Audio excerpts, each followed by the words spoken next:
Hello नमस्कार सर्वांना, श्री स्वामी समर्थ. तर मैत्रिणींनो, बघू शकता आता अधिक महिना आलेला आहे. म्हणजे अधिक महिन्यामध्ये आपल्याकडे भरपूर अशी परंपरा असते की सत्यनारायण पूजा वगैरे करणं किंवा वेगवेगळे कोणतेही कार्यक्रम करणं किंवा जावयाला बोलवणं, ही भरपूर आपल्याकडे परंपरा असते. तर त्यावेळेला आपण छान असं रांगोळी वगैरे काढतो जावयाला जेवणासाठी ताटं वगैरे. तर ती रांगोळी बसता उठता मोडत असते. तर त्यामुळे हे बघा, हे छान अशी रेडीमेड रांगोळी आपण घेऊन आलेलो आहोत. तर आजच्या व्हिडिओमध्ये ही रांगोळी कशी बनवायची ही मी तुम्हाला शिकवणार आहे. व्हिडिओ शेवटपर्यंत पाहायचा आहे, कुठेही स्किप करायचा नाही आहे. तर बघा, ही तर मी ट्रेसिंग घेतलेलं आहे, जेणेकरून मी अगोदरच डिझाईन काढून घेतलेलं होतं. आणि आपल्याकडे असे जवळजवळ 23 ते 24 डिझाईन आहेत. ताटाभोवतीचे महिरप ज्याला म्हणतात आपण, ताटाभोवतीची रांगोळी. तर असे भरपूर 23-24 डिझाईन आहेत. तुम्हाला जर हवे असतील जेणे असं वेगवेगळे ताटाभोवतीचे महिरप, तर तुम्ही तेही आपल्याकडून ऑर्डर करू शकता.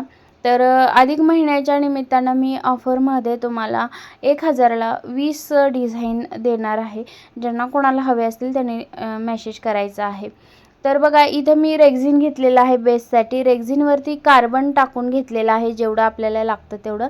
आणि कार्बनवरती आपण जी डिझाईन काढलेली होती तर ती डिझाईन इथे आपण टाकून घेतलेली आहे. आणि अशी आपण ट्रेस करून घ्यायची आहे. हा पेन जो आहे तर तो बंद पेन आहे, म्हणजे चालत नाही असा पेन वापरायचा आहे. टोकाचा पेन वापरायचा नाही आहे आणि बंद पेन वापरायचा आहे, मऊ असलेला. तर आता मी हे सुद्धा डबल का सांगते, या अगोदरसुद्धा भरपूर वेळा सांगितलेलं आहे, परंतु अजूनही काही नवीन मैत्रिणी आपल्यासोबत आपल्या फॅमिलीमध्ये जॉईन झालेल्या आहेत. त्यांना काही मैत्रिणींना माहिती नाही, यामुळे मी या गोष्टी डबल सांगत असते. तर बघा, नक्कीच नवीन मैत्रिणींना माझा हा व्हिडिओ थोडा तरी हेल्पफुल होणार आहे. तर त्यानंतर मी पूर्ण ट्रेस करून घेतलेला आहे. बघा, खाली जशाच तशी डिझाईन आपली उमटलेली आहे. आता जिथे थोडंसं फेंट उमटलेलं आहे तिथं आपण पेननी डार्क करून घेऊ शकता. त्याच्यानंतर कोणते कलर आपल्याला यूज करायचे आहेत, वापरायचे आहेत, ते आपण अगोदरच बाजूला काढून घ्यायचे आहेत. व्हिडिओच्या सुरुवातीला बघितलं असाल तुम्ही, बघा मी एकत्र सगळे गोळे ठेवलेले होते उलनचे, कारण की आपल्याला लक्षात यावं की कोणता कलर आपल्याला कुठं वापरायचा आहे. नंतर काय होतं, विसरून जातो आपण, परत वेगवेगळं डिझाईन कलर कॉम्बिनेशन येतं. त्यामुळे अगोदरच आपण सगळे कलर्स जे आहेत ते काढून घ्यायचे आहेत. त्याच्यानंतर बघा, इथं मी सुरुवात केलेली आहे. गन अगोदरच तापवायला ठेवायची आहे. थोडा वेळ लागतो गन गरम होण्यासाठी. आणि त्याच्यानंतर इथं गोल असा आकार, आपण ताटाभोवतीचा जो आकार येतो ताटासारखा, तर तो गोल आकाराला इथं आपण काळ्या कलरने देऊन घेतलेला आहे. आता इथं बघू शकता, इथं माझं थोडंसं एक कोयरी राहिली होती. त्याच्यानंतर ती कोयरी मी पुन्हा कार्बन ठेवलं आणि पुन्हा ट्रेसिंग ठेवून ती कोयरी जी आहे तर ती मी काढून घेतलेली आहे. असं कधी होऊ शकतं, माझंही होतं. यासाठीच मी हे कट करू शकले असते, परंतु तुम्हालाही सांगायचं की घाबरू नका, कसल्याही प्रकारचं घाबरायचं नाही. प्रत्येकाकडून चुका ह्या होतच असतात. तर आता बघा, काळ्याच्या भोवती थोडासा हिरवा कलरचा एक लेअर दिलेला आहे, म्हणजे एकच वट्टी दिलेली आहे. त्याच्यानंतर मी इथं डार्क निळा कलर घेतलेला आहे आणि डार्क निळ्या कलरने या ज्या कोयऱ्या आहेत, सगळ्या कोयऱ्या आहेत, तर त्या कोयऱ्या फक्त आउटलाईन म्हणजेच बाँड्री देऊन घेते मी अगोदर. आणि नेहमी तुम्हीसुद्धा असंच करायचं आहे, डार्क आणि फेंट कलर वापरायचा आहे. ज्या वेळेला आपण कुठलीही रांगोळी बनवत असतो किंवा आपण जी रांगोळी आपण दारातसुद्धा टाकत असतो की काढत असतो किंवा सणावाराला रांगोळ्या कलरच्या काढत असतो, त्यावेळेलासुद्धा आपण कलर कॉम्बिनेशनचा विचार करतच असतो. तर इथेसुद्धा आपण तेच करायचं आहे. आता कलर कॉम्बिनेशन महिलांना सांगायची गरज लागत नसते, कारण आणि प्रत्येकाचं कॉम्बिनेशन, आवड ही निवड वेगवेगळी असू शकते. कलर कॉम्बिनेशन प्रत्येकाचं वेगळं येऊ शकते. जर तुम्हाला माझं आवडत असेल कलर कॉम्बिनेशन, तर तुम्ही माझं हेच बघून तुम्ही बनवू शकता. नसेल तर तुम्ही आता ह्या निळ्याच्या ठिकाणी तुम्ही काळा कलर वापरू शकता, हिरवा वापरू शकता, डार्क कलर वापरायचे आहेत आणि मध्ये फेंट, किंवा मध्ये जर डार्क वापरले तर बाहेर फेंट वापरायचे आहे. तर आता इथं बघा, सगळ्या कोयऱ्या ज्या आहेत तर त्या डार्क निळ्या कलरने मी इथं पूर्ण बाँड्री भरून घेणार आहे. तर मैत्रिणींनो, हा व्हिडिओ तुम्हाला थोडासा जरी हेल्पफुल झाला असेल तर आपल्या व्हिडिओला लाईक करायला विसरू नका आणि जास्तीत जास्त मैत्रिणींपर्यंत हा व्हिडिओ शेअर करा. तर मी रोज तुमच्यासाठी नवनवीन व्हिडिओज घेऊन येण्याचा प्रयत्न करत असते.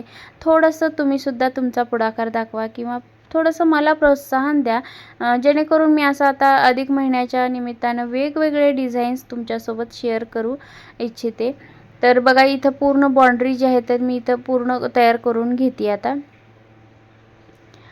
आणि याच्यानंतर बघा आता आपल्याला ही बाँड्री पूर्ण निळ्या कलरने आपण पूर्ण भरून घेतलेले आहेत. याच्यानंतर आता पुढचे जे पानं आहेत, आता हे पाकळीचा आकार येतो, पुढं कोयरीच्या पुढं पाकळीचा आकार येतो. तर त्याला आपण आता त्याची बाँड्री जी आहे तर ती मी इथे केशरी कलरची देऊन घेते. बघा अशा प्रकारे आता बाँड्री आपल्याला देऊन घ्यायची आहे पाकळ्यांची सुद्धा. तर प्रत्येक वेळेला आपण ग्लू लावल्याच्या नंतर उलन जी चिटकवत असतो तर त्याच्यावरती डबल आपण थोडंसं जास्त प्रेस करायचं आहे. त्यावेळेला आपली जी उलन आहे तर ती निघणार नाही.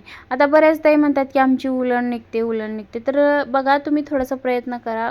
गन जी आहे तर ती जास्त गरम करा व्यवस्थित आणि मधली जी स्टिक आहे छान अशी मेल्ट होऊ द्या आणि गरम असतानाच आपल्याला ही उलन जी आहे तर ती चिटकावून घ्यायची आहे, तरच निघणार नाही. माझा आत्तापर्यंतचा अनुभव आहे, आत्तापर्यंत माझी उलन जी आहे तर ती निघालेली नाही आहे, कारण मी प्रत्येक वेळेला दाबून असं बसवत असते उलन. त्यातल्या त्यात आपण रेक्झिन वापरत असतो बेससाठी, तर रेक्झिन वापरल्यामुळे त्यावरती निघत नाही. तुम्ही जर प्लास्टिक वापरलं म्हणजेच बॅनर वापरलं तर निघण्याची शक्यता आहे, कारण दोन्ही प्लास्टिकच असतं, बॅनर आणि उलन स्टिक जे आपण स्टिक वापरतो तर तीही प्लास्टिक आणि बॅनरही प्लास्टिक असतं, त्यामुळे निघू शकतं. तर रेक्झिन बेस्ट वापरू शकता तुम्ही पर्याय म्हणजे, कारण ज्यावेळेला कस्टमरला देतो त्यावेळेला तुम्ही रेक्झिनच वापरा, हे माझं आग्रहाचं सांगणं आहे प्रत्येक ताईंना, जर तुम्हाला बिझनेस तुमचा वाढवायचा असेल तर. नंतर बघा आता ह्या कोयऱ्या ज्या आहेत तर त्या पूर्ण म्हणजे पाकळ्या पूर्ण मी भरून घेतल्या आहे बाँड्रीने आणि त्याच्यामध्ये मी जो आहे तो पिवळा कलर वापरते, लिंबू पिवळा. तुम्ही इथं तुमच्या आवडीने पांढराही कलर वापरू शकता, कोणताही कलर वापरू शकता. कलरसाठी बंधन कसलंही नाही, जर आवडत असेल तर तुम्ही हेच कलर वापरू शकता. आणि बघा आता हे सगळं मी भरून घेणार आहे सगळ्या पाकळ्या.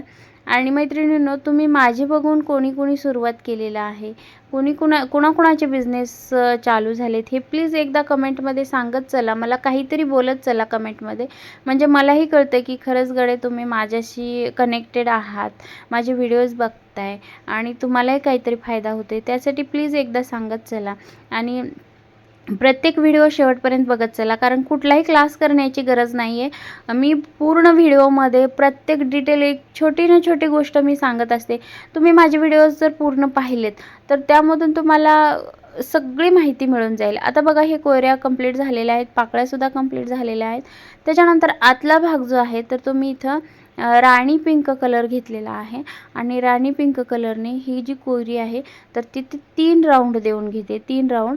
आणि तुम्हाला जर नको असेल तर एक सिंगल राऊंड जरी दिला तरी चालेल, जशी आपली डिझाईन आहे तशी, पण मी थोडंसं बदल करते. बघा 3 राऊंड घेते. आता ही जी डिझाईन आहे यामध्ये तुम्ही थोडासा बदलही करू शकता, जसा की मी करते. तर आता इथे बघा कोयरी आपली थोडीशी मधली मोठी होती तर मी थोडीशी छोटी करून घेते, म्हणजे 3 राऊंड देते राणी पिंक कलरचे. आणि मध्ये जे राहते थोडंसं भाग तर तिथं बघा आता आपल्याला दुसरा कलर द्यायचा, जेणेकरून थोडासा वेगळा कलर दिलात ना तर डिझाईन जी आहे तर ती एकदम उठावदार दिसते. तर इथं बघा आता मी राणी पिंक कलरच्या नंतर पांढरा कलर घेतलेला आहे आणि थोडासाच आपल्याला मध्ये एक छोटीशी कोयरी तयार होते. अशा प्रकारे पांढरा कलर आपण जो आहे तर तो भरून घ्यायचा आहे आणि व्यवस्थित दाबायचं आहे. आणि हे स्टिक जे आहे तर ते गरम असताना आपण व्यवस्थित काम करा, कारण खूप त्रास होतो, पोळतं आहे ते सुद्धा. तर बघा आता मैत्रिणींनो, पांढरा कलर मी इथं भरून घेतलेला आहे. त्याच्यानंतर आता कोयरीच्या पुढं जे गोल आकार दिलेला आहे आपण तिथंसुद्धा आपण पांढरा कलर भरून घ्यायचा आहे. तर अशाच प्रकारचे सगळे ज्या कोयऱ्या आहेत तर त्या मी आता कंप्लीट करून घेणार आहे. आणि आता दोन्ही कोयरीच्या मध्ये जो थोडासा अंतर दिसतोय बघा, तिथं मी डार्क पिवळा कलर मी भरून घेणार आहे. आणि अशा प्रकारे आपलं जे ताटाभोवतीचं महिरप आहे तर सुंदर असं ताटाभोवतीचं महिरप म्हणजे रांगोळी तयार झालेली आहे. तर अशाच रांगोळ्या तुम्ही आता जर तुम्हाला विकत घ्यायच्या नको असतील तर तुम्ही घरीही बनवू शकता. घरी बनवण्यासाठी साहित्य जे आहे तर ते कुठं मिळतं, तर कुठं आपल्याकडे सुद्धा साहित्य आपण अवेलेबल केलेलं आहे. खूप दिवस झाला आपण किटसुद्धा अवेलेबल केलेलं आहे. भरपूर सारे किट गेले तर साहित्य आपलं भरपूर गेलेलं आहे.